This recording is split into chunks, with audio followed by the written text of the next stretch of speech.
Hello बच्चों, कैसे हैं। मैं founder of Jain tuition classes AK. Jain आप सभी का जेडीसी के परिवार में हार्दिक स्वागत और अभिनंदन करता हूं। जैसे कि आप सभी को पता है कि जिस घड़ी का बच्चों को इंतजार है वो घड़ी आ चुकी है। ये मैं बात करने वाला हूं आज का जो स्पेशल इवेंट है। कल आप लोगों का नीट का एग्जाम है और एक बार स्टार्टिंग में ही मैं आपको शुभकामनाएं देता हूं अपने जैन ट्यूशन क्लासेस के मैनेजमेंट की तरफ से सभी पूरे भारतवर्ष के बच्चों को, क्योंकि प्यारे बच्चों ये ऐसा एग्जाम है साल में आपका एक बार दिया जाता है और पूरे साल की मेहनत होती है। ये बिल्कुल ऐसे हमारी जर्नी चलती है नीट की, जैसे कि एक आप मान सकते हैं जैसे कि 9th में हम लोग मेहनत करते हैं, फिर 10th में बोर्ड एग्जाम्स देते हैं, फिर हम 11th में मेहनत करते हैं, फिर 12th में बोर्ड एग्जाम्स देते हैं। इस हिसाब से हमारी इसकी जर्नी चलती है।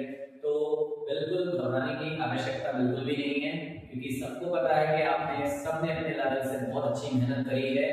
और कुछ बच्चे इस बार नहीं भी हैं जो फर्स्ट टाइम इसको एग्जाम्स को दे रहे होंगे, उनको थोड़ा सा ज्यादा फियर लग रहा होगा, तो ऐसा कोई घबराने की बात नहीं है। डॉक्टर विकास सर का एक बड़ा बढ़िया स्लोगन है, क्यों डरे जिंदगी में क्या होगा, कुछ ना होगा तो तजुर्बा होगा, है ना। तो बिल्कुल अपना जो बेस्ट है वो आपको करके आना है। तो मेरे जो भी बोर्ड के एग्जाम से रिलेटेड मेरे एक्सपीरियंस है, मैंने सोचा कि आप नीट एग्जाम के बच्चों के लिए वो शेयर करे जाएं। तो धीरे धीरे हमारा जैन ट्यूशन क्लासेस का मैनेजमेंट भी और इस आगे की तरफ अग्रसर है। तो आइए जानते हैं कि आप लोगों को पेपर कैसे अटेम्प्ट करना है, क्योंकि बोर्ड एग्जाम्स का पेपर भी 3 आवर्स का आता है, नीट का एग्जाम का पेपर भी 3 आवर्स का आता है। और ये मैंने नीट लिखा हुआ है, तो बेस्ट ऑफ लक और आप बहुत अच्छे से आए हो। एक बच्चा पेपर देगा, तो कैसे पेपर को अटेम्प्ट करना है उसके बारे में जानते हैं।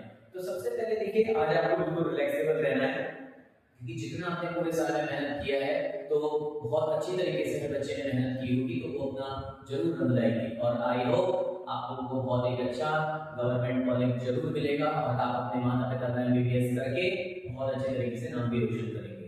ठीक है, तो अब पेपर कैसे अटेम्प्ट करना है उस पर हम लोग बातचीत करते हैं। तो सीनियर पैटर्न है, 3 आवर्स का पेपर बोर्ड एग्जाम्स का होता है, 3 आवर्स का पेपर आप लोगों का क्या बोलते हैं नीट एग्जाम्स का होता है। तो इस बार तो आपको वैसे भी 2 साल का बोर्ड एक्सपीरियंस है, एक बार 10th का बोर्ड देते हैं, 12th का बोर्ड देते हैं। 10th में जब आते हैं तो क्रेज भी होता है, थोड़ा सा फियर उस टाइम ऐसे लगता है, आई होप शायद वो फियर आपके अंदर से निकल गया होगा।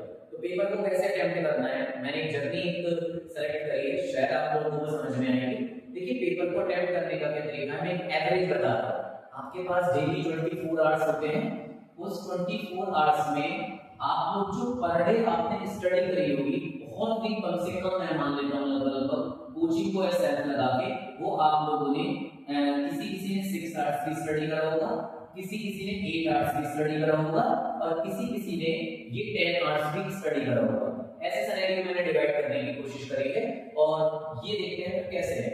तो प्यारे बच्चों, 6 आवर्स आपने स्टडी करा है, एक साल होता है, एक साल में 365 डेज होते हैं, बट कुछ हॉलीडेज वगैरह भी हो जाती हैं। तो 365 डेज न मान के मैं टोटल जो आपके डेज हैं जो आपने स्टडी करी है वो मैं मान लेता हूं ऐसे 300 डेज, क्योंकि जो ऊपर के 65 डेज हैं, 64 डेज हैं, 66 हैं, उनको हटा देते हैं, रिमूव कर लेते हैं। तो अगर आप लोगों ने टोटल 300 डेज स्टडी करी है, एक दिन में 6 आवर्स स्टडी करी है, तो इस वाले बच्चे के टोटल 1800 आवर्स बनेंगे, यानी कि 1800 आवर्स इस बच्चे ने मेहनत की है।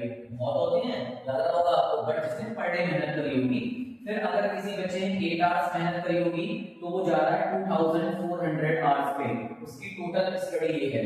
और जिस बच्चे ने 10 आवर्स मेहनत करी होगी उसकी जो स्टडी जा रही है वो जा रही है 3000 आवर्स पे। ऐसा नहीं है कि 1800 वाला बच्चा कुछ नहीं करेगा, भाई मेहनत तो करिए, 6 आवर्स बहुत होते हैं पर डे। ये काउंटेबल नहीं है कि आप कितने घंटा पढ़ते हैं पर डे, जितना घंटे पढ़ रहे हैं उसमें आपका कितना समर्पण है, कितनी ऑनेस्टी है, कितना लगन से आप मेहनत कर रहे हैं, ये डिपेंडेंसी होती है। क्लियर? तो बेटा 1808 वाला भी रिजल्ट निकालेगा, 2408 वाला भी रिजल्ट निकालेगा और 3000 घंटे वाला भी आर्ट्स का रिजल्ट निकालेगा, और जो इससे कम पढ़ा है 1000 घंटे वो भी रिजल्ट निकालेगा। बट डिपेंड करता है आप कितनी घंटे पढ़ रहे हैं और कितना उसको कितने लगन के साथ पढ़ रहे हैं। जैसे कि अभी यूपीएससी की AIR 1 शक्ति दुबे जी ने अपने इंटरव्यू में बोला था कि ये मैनेज नहीं करता है कि आप कितने घंटे पढ़ते हैं, ये मैनेज करता है जितने घंटे पढ़ते हैं क्या आप उसमें अपना समर्पण लगा रहे हैं या समर्पण नहीं लगा रहे हैं। ठीक है, इस हिसाब से अब करना क्या है, तो ये 1808 जो इस पहले वाले बच्चे के हैं सिर्फ 3 घंटे के इक्वल करना है। भाई एग्जाम आपका कितने घंटे का है? 3 घंटे का है। बहुत अच्छी तरीके से 1800 आवर्स 3 आवर्स के इक्वल करिए ना, 2400 आवर्स 3 आवर्स के इक्वल करिए ना, और 300 आवर्स भी आप लोग 3 आवर्स के इक्वल करिए ना, है ना। पीसीबी आपके पेपर में आने वाला है, फिजिक्स आने वाला है, केमिस्ट्री आने वाला है, बायोलॉजी आने वाला है। शायद बायोलॉजी मेरे ख्याल से आपका लॉजिकली थिंकिंग पे बेस्ड होते हैं क्वेश्चंस, तो कम समय लेगा।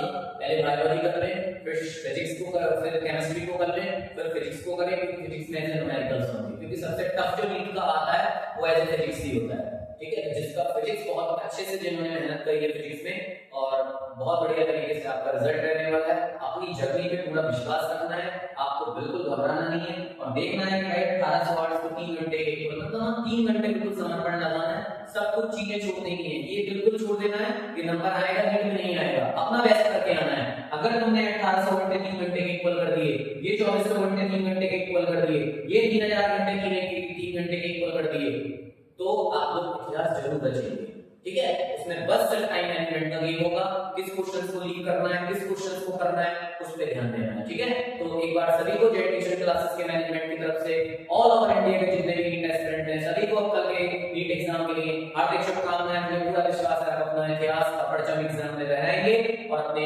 स्कूल्स, अपने ट्यूशन क्लासेस, कोचिंग क्लासेस और अपने सम्मानित माता पिता जी का नाम रोशन जरूर करेंगे। जय हिंद, जय भारत।